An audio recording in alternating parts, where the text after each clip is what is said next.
Hey everyone, this is Brad Hughes, School Principal and Chief Encouragement Officer from Ontario, Canada. And I've got some good news for you. You found the Good News, Brad News podcast, amplifying stories of heart-led educators moving from positive intention to action. Great people like you, improving kids' lives through service, connection, and finding the fun. So glad you're here. Let's get started.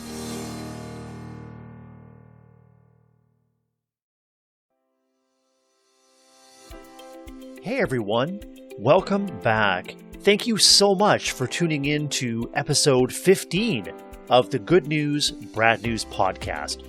I am your host, Brad Hughes, and as you settle in and get comfortable, whatever you may be doing, I invite you to reflect on the words of late American writer, historian, and philosopher William Durant, who wrote, "We are what we repeatedly do." As you'll soon hear, my guests today, Hans and Jennifer Appel, do all the things, and they do them repeatedly with kindness, empathy, and service. Hans and Jennifer are life and business partners. Both are educators, published authors, podcasters, consultants, and speakers, both deeply committed to inspiring the whole child, and both champions of school cultures that allow every child to feel seen, be connected, and thrive. Now, Hans, Jen, and I discuss a number of things near and dear to all of us, including influencing what and who you can with the capacity you have wherever you are. How encouraging the heart may be more important than ever, and always being on the lookout for moments of joy, particularly when we face unexpected setbacks or critical events. Now, in his book, How to Be Here, Rob Bell observes, how we respond to what happens to us, especially the painful, excruciating things that we never wanted and have no control over, is a creative act. We have power, Bell writes, more power than we realize, to decide that we are going to make something good out of even this. How do we find the strength to create something good out of the painful things that come our way? For Hans and Jennifer, the key is coming back again and again to gratitude. Gratitude, it's absolutely free to give and has powerful effects on the giver and receiver. The link between gratitude and significantly better physical, mental, and social health is well documented. According to various studies, gratitude strengthens immune systems, lowers blood pressure, makes us feel less bothered by aches and pains, helps us sleep better, improves relationships, unshackles us from toxic emotions, reminds us of what's really important, and helps us feel less lonely and isolated. And these positive effects last longer than we might think. A University of Pennsylvania study concluded that people who wrote and delivered a heartfelt thank you letter actually felt happier for a full month after. Not only that, the same researchers discovered that writing down 3 positive events each day for a week kept happiness levels high for up to 6 months. That's right, writing down just 3 positive events each day and repeating weekly begins a sustained cycle of happiness.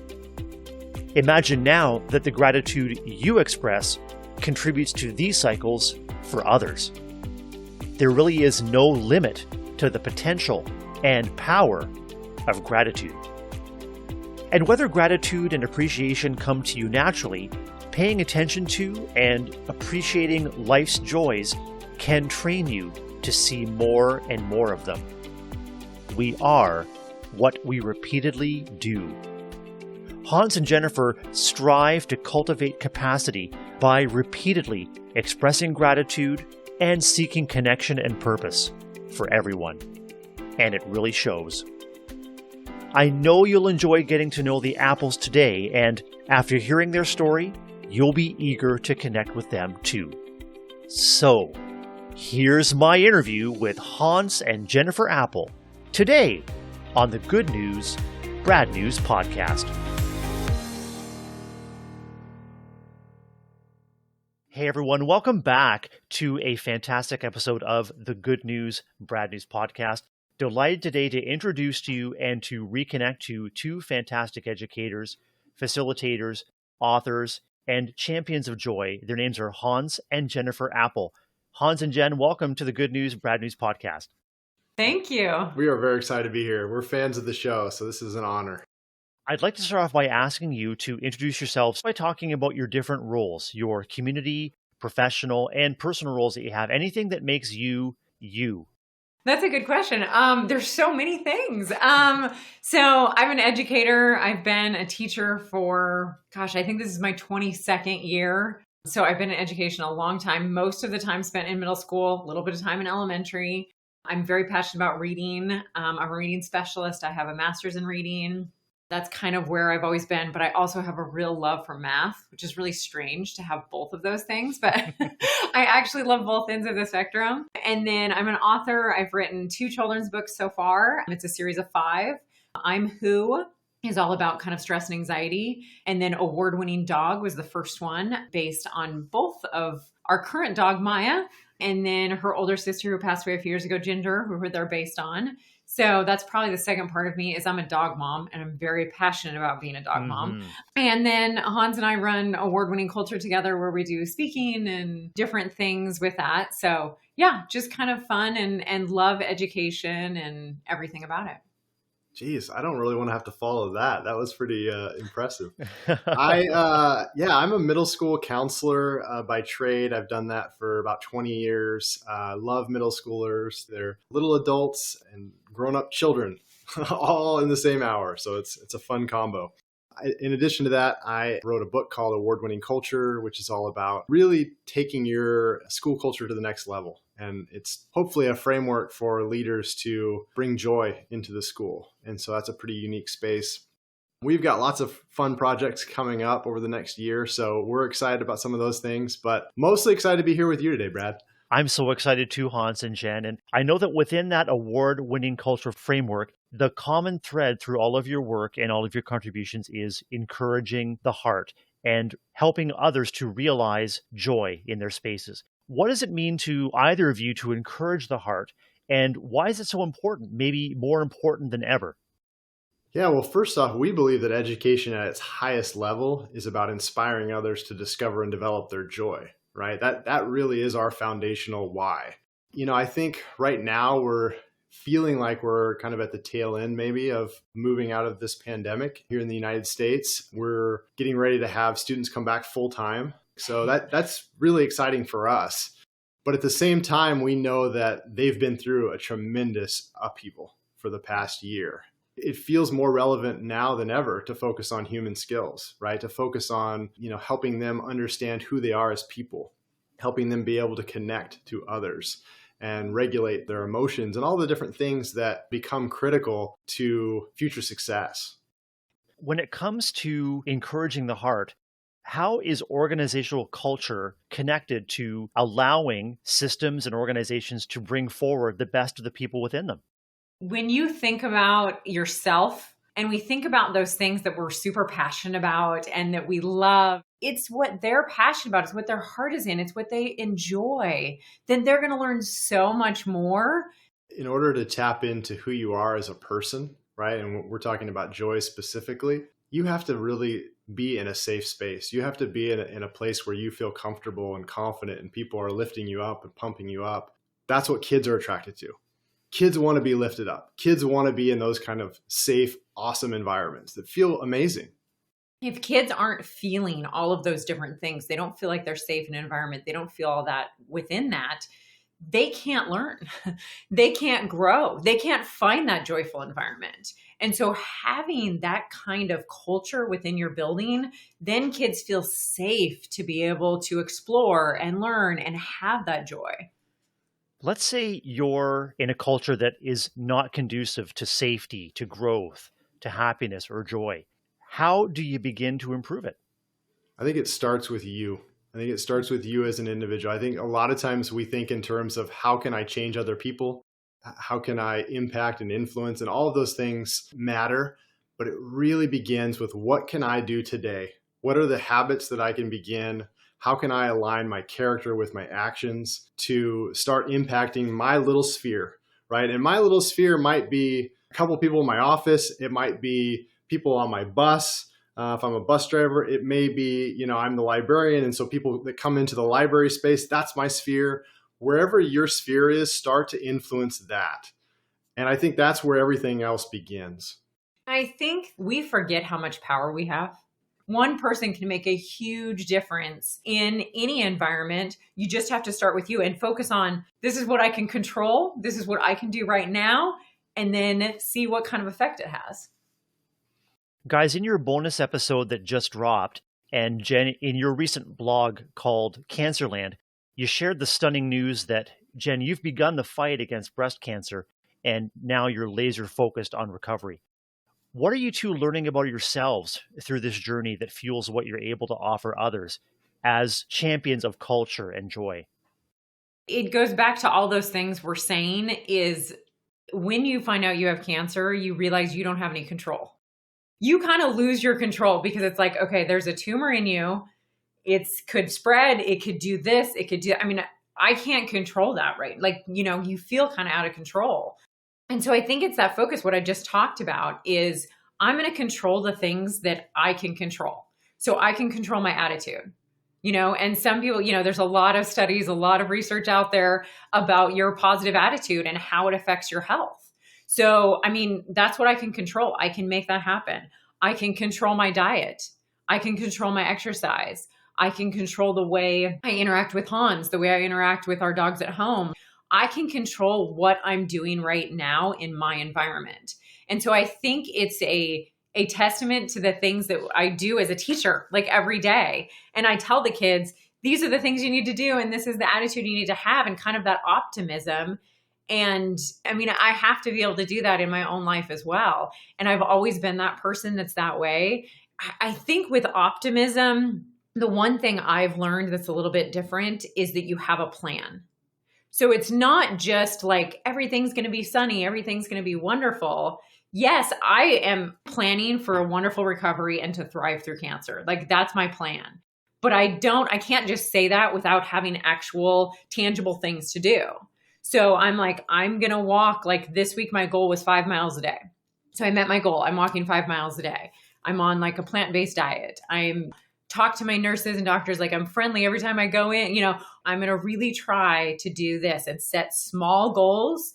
And then I have some really big goals at the end. Like these are the things I want to achieve when cancer's behind me. And so having all of those steps along the way makes that optimism easier because I'm able to actually like set some goals to make myself optimistic. Yeah, I was just thinking as you were talking, we went for a dog walk early this morning, and part of that dog walk was us sort of reflecting a little bit about the lessons that we're kind of in the middle of. Brad, I think one of the things that we really took away from this morning is in some ways sort of shines a light on what really matters. We've been thinking a lot about priorities, how we spend our time, the content that we take in and consume. Literally everything becomes sort of relevant when you're dealing with a serious medical issue. You start to look at everything like, do I want to do that? Do I need to do that? How is that benefiting us? And you talked, I think, you put it as like a laser focus. I think that's such a good way to put it because that's how it feels right now. It feels like life is sort of through a laser focus. We've been talking a lot in terms of hope, privately. I think hope is that light, being able to see the light even when all the darkness is kind of around you. And we have a lot of darkness right now. Let's be real. We have scary things that we're in the middle of. But I like what you said, Jen, about feeling like we have a plan, feeling like we can kind of take one day at a time by controlling what we can control. It's back to that culture question that you asked earlier, Brad. I can't control the whole school culture, but I can control me. I can control my room and my sphere. And that's what Jen's doing every day right now. none of us is in control of the awful things that happen to us or our loved ones. That is one thing that connects us as human beings, is we all encounter periods of despair, of crisis, and of hopelessness. Is there a practical strategy you can suggest, Hans or Jen, to uncovering the light within the darkness that you talked about? For me, I think it's been really coming back to my why, looking at purpose. We talk a lot, in our family about everything happens for a reason. That is a core belief that it's just been a thread. I mean, I don't know how many years we've been together. It's been a thread since the very beginning. Those moments, I guess, are revealed even more in the harder times. You have to look at it from a different perspective, from a different point of view. I'm having surgery. That's going to be really hard. And I know that, I get sick when I have surgery and, all of these things happen because I know that about myself. But then I'm like, yeah, but after the surgery, I no longer have a tumor. I'm not going to have that cancer tumor anymore. So I'm looking at it from a different perspective of this is going to be a really good thing.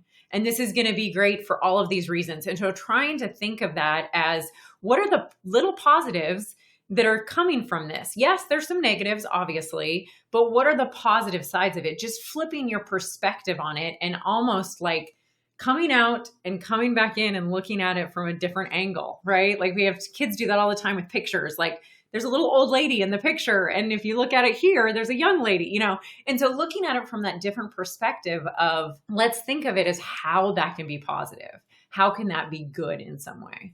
Yeah, it feels like you almost come back to being mindful of gratitude. And I think that's where we're at right now is what you just said is really like finding those little joys.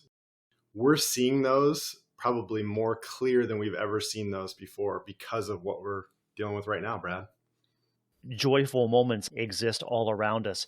Seeking and identifying and then sharing forward the joy becomes a matter of habit. That's one way that we shift our focus from inwards to outwards. What keeps your faith and conviction in yourselves energized and restored in terms of addressing all of the work that you need to do? For me personally, I think it's come back to gratitude, which we just touched on. I think being able to see those moments every day that may have passed me by in the past, where I just walked by it and didn't notice it. That's sort of kept me grounded. Also on a personal level, her attitude has really played a huge role in how my attitude has been shaped. I've been doing this since I was a little kid. Like I've kind of had this attitude since I was like, in kindergarten or stuff, like as long as I can remember, this has been part of who I am.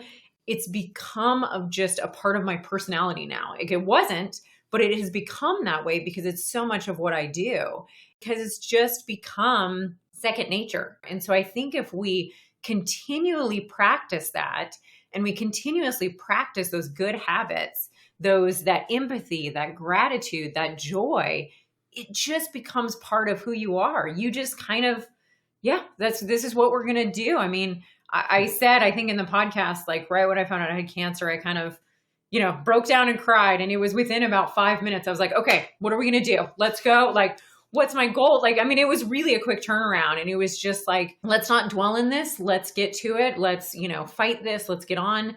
Let's, be positive. Let's be optimistic. Let's come up with a plan.